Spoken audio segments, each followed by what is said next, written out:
वृंदावन बिहारी लाल की, राधा रानी की, श्री गुरुदेव भगवान की जय। श्री राधे राधे। श्रीमद् भगवद गीता भाव मंथन कार्यक्रम प्रारंभ किया जा रहा है। हम लोगों ने पिछले दिन गीता जी के दूसरे अध्याय के 10वें श्लोक तक का पाठ किया था। आज हम लोग 11वां श्लोक लेंगे, जहाँ से भगवान का मुख्य रूप से उपदेश शुरू होता है।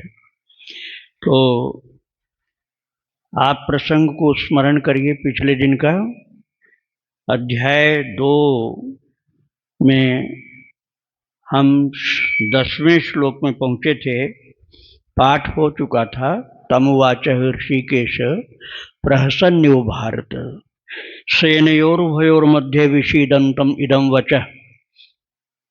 ये संजय ने बतलाया, धृतराष्ट्र महाराज को संजय ने बतलाया कि भगवान प्रहसन्य वो भारत, प्रहसन हसन कहते हैं हंसने को, प्रहसन मतलब विशेष रूप से जोर से हंसने को।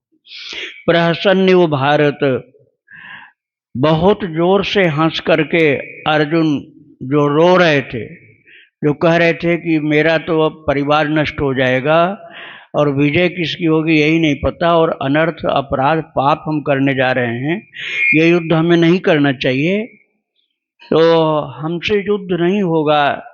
प्रभु मुझे क्या करना चाहिए ये भी समझ में नहीं आ रहा है। हम आपके चरणों को पकड़ करके आपके शरण में पड़े हुए हैं। आपको मैं अपना गुरु मानता हूँ, मैं अपने को शिष्य मानता हूँ, तो मेरे लिए जो श्रेयस्कर है, कल्याणकारी है, वो आप कृपा करके बतलाइए। तो भगवान हंसने लगे जोर से। अब कोई रो रहा हो और दूसरा व्यक्ति हंसे तो कोई अच्छा तो नहीं लगेगा, लेकिन शायद अर्जुन भी बोल देते कि मैं रो रहा हूं और आप हंस रहे हैं, और वो भी जोर से। किंतु घटना ऐसी हो गई थी कि अब अर्जुन ने उनको गुरु मान लिया था। अर्जुन ने भगवान कृष्ण को गुरु मान लिया। शिष्यस्ते हम शाधिमाम त्वाम प्रपन्नम, मैं आपका शिष्य हूं और मेरे लिए जो श्रेयस्कर है वो आप बताइए, कृपा करके बताइए। और ठाकुर जी हंसने लगे। अब गुरु जी महाराज हंसे तो शिष्य कुछ नहीं बोल सकता, चुप रहेगा। वो समझ लिए कि मेरा शोक जो है इतना उचित नहीं है कि हंसा न जा सके। यदि इसका मतलब हुआ कि मेरा कथन, मेरा शोक हंसने योग्य ही है, तभी प्रभु हंस रहे हैं। तो भगवान अब गुरु के रूप में उपदेश करते हैं 11वें श्लोक से, और उसका हम पाठ करेंगे। दूसरे अध्याय का 11वां श्लोक। अशोच्या नन्व शोचस्त्वं प्रज्ञावादांश्च भाषसे गतासून गतासूंश्च नानुशोचन्ति पंडिताः। अशोच्यानन्वशोचस्त्वं प्रज्ञावादांश्च भाषसे गतासून गतासूंश्च नानुशोचन्ति पंडिताः। अर्जुन शोकग्रस्त थे और समझ में नहीं आ रहा था मुझे क्या करना चाहिए, युद्ध करना चाहिए या नहीं। हाथ से धनुष बाण छूट चुका था और ये भी कह दिया था भ्रमतीव में मना नष्ट शक्नों में वस्थातुम, मैं खड़ा होने लायक भी अब नहीं हूं। और रथ के पिछले हिस्से में एक हताश, निराश, उदास, शोकग्रस्त की तरह से लुढ़क गए थे। और भगवान ने बहुत कहा उत्तिष्ठ उत्तिष्ठ, लेकिन वो खड़े नहीं हुए। तब भगवान ने कहा जिनके लिए तुम शोक कर रहे हो, अशोच्यान अनुशोचस्त्वम, अर्थात जिनके लिए शोक नहीं करना चाहिए उनके लिए तुम शोक कर रहे हो। अशोच्यान, अर्थात जिनके लिए शोक नहीं करना चाहिए। अनुशोचस्त्वम, तुम उनके लिए शोक कर रहे हो। और प्रज्ञावादांश भाषसे, और प्रज्ञावादान अर्थात बड़े ज्ञानवान की तरह से तुम बोलते हो। और फिर कहते हैं गतासून गतासूंश्च, और जिनके प्राण जिंदा हैं या नहीं है, अर्थात जिंदा हैं या मर गए हैं। नानुशोचन्ति पंडिताः, जो ज्ञानी जन हैं वो उनके लिए शोक नहीं करते। ये शब्दार्थ मैंने बतलाया आपको। अब यहाँ पंडित शब्द से कई लोग जाति समझेंगे, जबकि जाति ब्राह्मण होती, पंडित कोई जाति नहीं होती। ब्राह्मण जाति होती है, लेकिन पंडित नाम की कोई जाति दुनिया में नहीं होती। जो पंडित शब्द क्या होता है? पंडित शब्द का अर्थ होता है जो सत्य का ज्ञान रखता हो, धर्म अधर्म को समझता हो, कर्तव्य अकर्तव्य को समझता हो, तात्विक बुद्धि जिसकी हो, उसी को पंडित कहा जाता है। उदाहरण के रूप में मैं आपको बतला रहा हूं, जब भगवान राम जी को जंगल में छोड़ करके चले आए थे सुमंत्र जी दशरथ के पास, वहां पर अयोध्या कांड में वर्णन है मानस में, और राजा रो रहे थे राम के वियोग में। सुमंत्र जी ने क्या कहा था? महाराज तुम पंडित ज्ञानी, ये कहा था दशरथ जी को सुमंत्र ने कि महाराज आप पंडित हो और ज्ञानी हो। यदि जातिवाचक शब्द होता तो झूठी बात होती ना। राजा दशरथ को सुमंत्र ने पंडित कहा, अर्थात आपको सत्य का ज्ञान है, क्योंकि एक बार दशरथ को बताया जा चुका है एक ऋषि के द्वारा, ये विष्णु भगवान है और ये रावणम हंतु कामास्ते गमिष्यन्ति न संशय, रावण को मारने के लिए जाएंगे, ये घर में नहीं रहेंगे, ये राक्षसों का उद्धार करेंगे, दुष्टों का दमन करेंगे, संतों का परित्राण करेंगे, उनकी रक्षा करेंगे, इसलिए अवतार हुआ है। इसलिए सुमंत्र जी कह रहे महाराज तुम पंडित ज्ञानी, आप वास्तव में पंडित हैं, अर्थात विवेकी पुरुष हैं। तो पंडित का तात्पर्य जातिवाचक नहीं है, ज्ञानी पुरुष के लिए पंडित शब्द प्रयोग किया जाता है। अब देखिए भगवान गुरु के रूप में उपदेश करना शुरू किए हैं, तो जब कोई गुरु प्रवचन करते हैं या उपदेश करते हैं तो प्रथम में शुरू में मंगलाचरण करते हैं। तो किसकी वंदना करते हैं? भगवान की। अब भगवान ही बोल रहे हैं तो किसकी वंदना करें? भगवान ही प्रवचन कर रहे हैं, तो शुरू में पहला शब्द बोला अशोच्यान शोचस्त्वम, अशोचान अनुशोचस्त्वम, जो शोक के योग्य नहीं है उनके लिए शोक कर रहा है। तो अक्षर क्यों बोला गया? अक्षराणाम अकारोस्मि, गीता जी के 10वें अध्याय में जाओ, विभूति का वर्णन है, वहां भगवान ने कहा अक्षरों में अकार मैं हूं, अर्थात अक्षर भगवान का वाचक है। अक्षराणाम अकारोस्मि, और प्रत्येक अक्षर में जो स्वर के अक्षर हैं सब में अ रहता है, बिना अ के उच्चारण नहीं हो सकता है। जैसे आपको बोलना है क में अ है इसलिए क बोल रहे हो, नहीं तो उसमें अ हटाते हलंत लग जाएगा, आधा क हो जाएगा वो। तो सभी के अंदर अ अक्षर है, जैसे सभी के अंदर भगवान है, इसलिए अ अक्षर जो भगवान का प्रतीक है।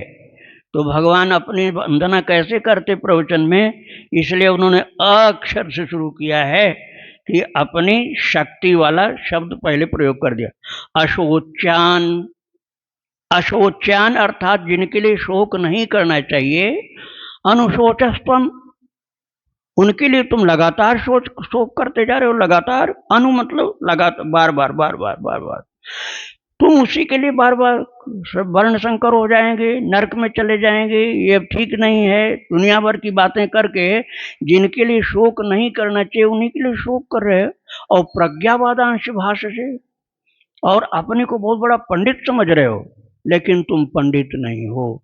इसका सीधा अर्थ क्या हुआ कि तुम मूर्ख हो। किसी से कहा जाए कि तुम विद्वान व्यक्ति नहीं हो, इसका मतलब बुद्धू हो। ऐसे ही भगवान ने कहा प्रज्ञावादांश भाषसे, प्रज्ञावान की तरह से बोलने की कोशिश कर रहे हो। प्रज्ञावादांश, प्रज्ञावादांश भाषसे एक प्रज्ञावाद है। जैसे लोग कहते हैं मनुवाद, यद्यपि मनुवाद शब्द गलत है, ईश्वरवाद, अनीश्वरवाद ये शब्द सही है। ईश्वरवाद अर्थात ईश्वर को मानने वाला, अनीश्वरवाद अर्थात नास्तिक। अब बाद में इसी तरह से मिलते जुलते शब्द लोगों ने बना लिए, लेनिनवाद, मार्क्सवाद, गांधीवाद और बहुत से शब्द बनाया, किसी ने बौद्धवाद बना दिया। लेकिन दोष ही चुना जाएगा, ईश्वरवाद और अनीश्वरवाद उसी के अंतर्गत सब आ जाते हैं। किंतु भगवान ने एक अलग शब्द बनाया है, प्रज्ञावादांश भाषसे। प्रज्ञावाद युक्त जो हैं, प्रज्ञा किसको कहते हैं? उच्च कोटि का जो ज्ञान होता है उसको प्रज्ञा कहा जाता है। तात्पर्य हुआ कि बहुत ऊंचे पंडित की तरह से तुम बोल रहे हो कि वर्ण संकर हो जाएंगे, युद्ध में सब पुरुष मर जाएंगे, स्त्रियां रह जाएंगी, वो जाएंगी दूसरे परिवार में रहेंगी, वर्ण संकर होंगे, जिससे लुप्त पिंडोदक क्रिया हो जाएगी, और वो नरकाय व कुलग्ना नाम कुलस्य च पतंत पितरो हेषाम लुप्त पिंडोदक क्रिया। ये सब पंडित की भाषा जो बोल रहे हो, वो तुम पंडित हो नहीं। सीधा क्या मतलब हुआ कि तुम इस समय महामूर्ख हो। भगवान ने इस बात को शिष्टता के शब्द में प्रयोग किया, यह नहीं कहा कि महामूर्ख हो, बोले तुम पंडित नहीं हो। क्यों? कि गतासून अगतासून श्रेणान शोचन्ति पंडिता। दूसरी लाइन, गतासून जिनके प्राण चले गए हैं, और अगतासून अर्थात जिनके प्राण नहीं गए हैं, न अनुशोचन्ति पंडिता, उनके लिए पंडित जन चिंता नहीं करते। पंडित जन मैंने बता दिया जातिवाचक नहीं है, ज्ञानी का तात्पर्य। अब मैं उदाहरण के रूप में आपको बता रहा हूं, हमारे बगल में ही उड़िया बाबा का आश्रम है। उनको बिल्कुल ठीक ठीक पता था कि आज इस समय शरीर मेरा छूटेगा गणासे के प्रहार से, और उसको साथ में लेके चल रहे हैं और कह रहे हैं हम दोनों एक साथ चलेंगे। आज यही जमीन पर स्मशान बनने वाला, देख गीत बैठा है, और जातस्य ही ध्रुव मृत्यु ध्रुवम जन्म मृतस्य च, इस श्लोक की व्याख्या सुनाया और फिर समाधि लगा के बैठ गए। कोई घबराहट नहीं, कोई चिंता नहीं, जबकि पता है कि अभी गणासा सिर पर पड़ेगा, अभी मृत्यु होगी। तो अगतासून जिनके प्राण नहीं गए हैं, और गतासून की मैं बात बता दूं आपको। आप लोग महाप्रभु चैतन्य के विषय में बहुत कुछ सुने ही होंगे। उनका कीर्तन हुआ था श्रीवास पंडित के यहाँ, और श्रीवास पंडित के यहाँ कीर्तन शुरू होने के पहले बेटे की मृत्यु हो गई, और बेटे को पत्नी को कह दिया रोना मत, आंसू की बूंद नहीं आनी चाहिए, महाप्रभु का कीर्तन होना है घर में, छिपा दो कमरे में, डेड बॉडी को छिपाओ, आंसू आंख में नहीं आनी चाहिए। अपने तो सावधान है, पत्नी को भी सावधान कर लिया। और कीर्तन में महाराज कितने सावधान थे कि आनंद भी आ रहा है, लेकिन हल्की सी आंसू थोड़ी सी दिखलाई पड़ी पत्नी के, महाप्रभु सावधान हो गए। क्या बात है श्रीवास, कुछ शोक सा वातावरण लग रहा है? बोले नहीं महाराज कुछ नहीं, कीर्तन करिए। बोले सही बता दो। बोले आपसे क्या छिपाना है, इस शरीर के पुत्र का निधन हो गया, वो मामूली बात है महाराज, मरते जीते रहते लोग, आप कीर्तन करिए। महाप्रभु ने कहा तुम कहो तो मैं इसको जिंदा कर दूं। बोले प्रभु आपका कीर्तन हो रहा है, आपके पार्षद लोग यहाँ हैं, आपकी दिव्य शक्ति यहाँ विराजमान है, ऐसे पवित्र वातावरण में शरीर किसी ने त्यागा है तो बड़भागी ही होगा और वैकुंठ में सीधा पहुंचेगा। तो गतासून अर्थात उसके प्राण चले गए हैं बेटे के, लेकिन नानुशोचन्ति पंडिता, नानुशोचन्ति पंडिता। दूसरी लाइन को आप पढ़िए, गतासून गतासूंश्च नानुशोचन्ति पंडिता। जो पंडित जन अर्थात ज्ञानी जन हैं, वो प्राण चले गए उनके लिए और नहीं प्राण गए उनके लिए शोक नहीं करते। मैंने उड़िया बाबा को बताया कि उनका प्राण अभी गया नहीं था, लेकिन पता था कि अभी जाने वाला है, रंच मात्र शोक नहीं उनको। और श्रीवास पंडित जी के घर में बेटा मरा पड़ा है और महाप्रभु जी आकर कीर्तन कर रहे हैं और बताने की बिल्कुल भी इच्छा नहीं है। बड़ी मुश्किल से जान पाए तो करें, बोलो तो जिंदा कर दूं। बोले ऐसा अवसर कब मिलेगा उसको, आपकी उपस्थिति में जो जा रहा है वो तो भगवत धाम ही जाएगा। तो गतासून अगतासूंश्च नानुशोचन्ति पंडिता। जो पंडित अर्थात ज्ञानी जन हैं, वो निष्प्राण जो हो गए अर्थात निष्प्राण होने वाले बाद में हैं, किसी के लिए शोक नहीं करते, अपने कर्तव्य का विवेक रखते हैं, अपने धर्म का विवेक रखते हैं। और जानते हो शोक करने वाला कौन, शोक करने योग्य कौन होता है? मानस में पढ़िए आप, क्यों कौन कौन शोक करने के योग्य होते हैं। पूरी लंबी लिस्ट बनाई है वशिष्ठ जी महाराज ने और बताया है। सोचिए जति प्रपंच रच विगत विवेक विराग, बैखान सोई सोचे जोगी, पर और तप विहाय जही भोगई भोगी। और इसी तरह से चारों वर्ण चारों आश्रम और सब विधि सोची पर अपकारी, पर अपकार करने वाला हर प्रकार सोचनी है।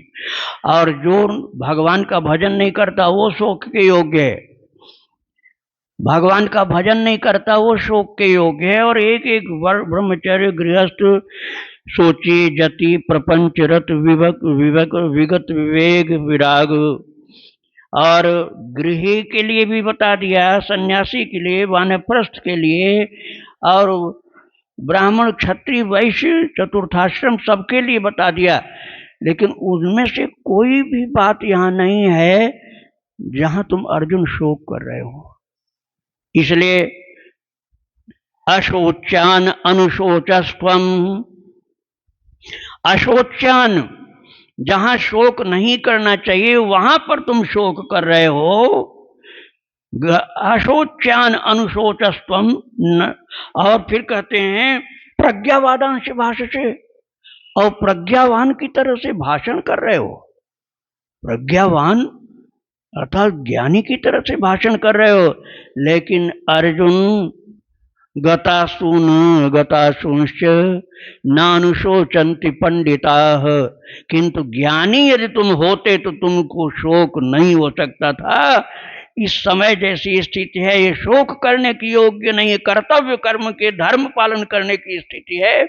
इसलिए तुम प्रज्ञावान नहीं हो, अविवेकी पुरुष इस समय हो।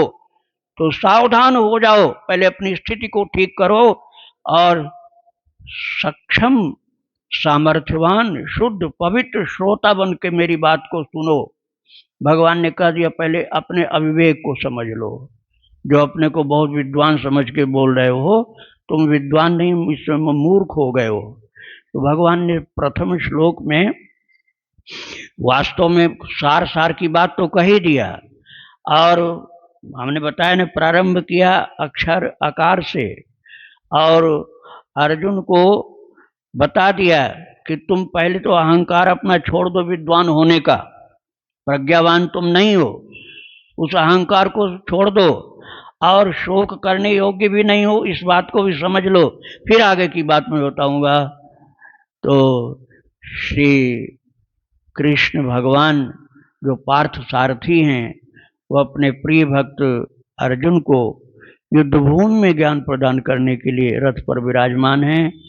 उन परम भक्त अर्जुन और उनके आराध्य प्रभु श्री कृष्णचंद्र के चरणों में प्रणाम करके आज श्रीमद् भगवद गीता भाव मंथन को यहीं विराम दे रहा हूँ। श्री राधे राधे। वृंदावन बिहारी लाल की जय, राधा रानी की जय। अशोच्यानन्वशोचस्त्वम् प्रज्ञावादंश्च भाषसे गतासून गतासूंश्च नानुशोचन्ति पंडिताः अशोच्यानन्वशोचस्त्वम् प्रज्ञावादंश्च भाषसे गतासून गतासूंश्च नानुशोचन्ति पंडिताः